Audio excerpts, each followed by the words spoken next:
Ever since I started doing this after planting tomatoes, the fruits have become much larger and juicier.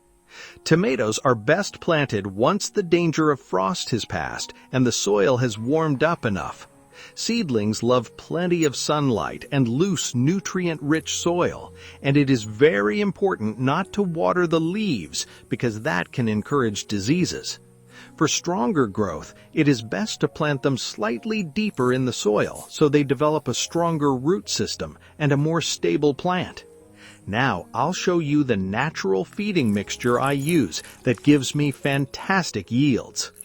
In half a liter of warm water, I always add 1 small spoon of wood ash. I noticed that after using it, the tomato stems become stronger and the plants can later support large fruits much easier without bending. I only use small amounts because wood ash is quite strong, but when used moderately, it does not cause problems with soil pH, and the tomatoes can absorb it much more effectively. After that, I add half a small spoon of used coffee grounds. For me, it has worked great for young seedlings because tomatoes need more nitrogen at that stage to develop dense leaves and stronger green growth. I never overuse it because too much coffee grounds can overload the soil, while small amounts usually do not significantly change the pH and are much safer for the roots. Now comes the ingredient that is considered one of the best natural fertilizers, yet most amateur gardeners almost never use it. I add 2 tablespoons of worm castings.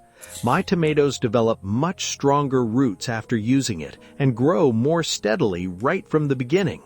What I especially like is that it works very gently, so it does not shock the seedlings or suddenly change the soil when used in moderation. Leave everything to sit for a few hours, then strain it and dilute it with another half liter of water. Water the tomatoes twice a month. Each plant needs about 150 milliliters. Ever since I started using this mild natural fertilizer, my tomato plants have been loaded with fruits every year. Write in the comments if you use any of these ingredients in your garden. I'm really curious and look forward to your answers. See you in the next video.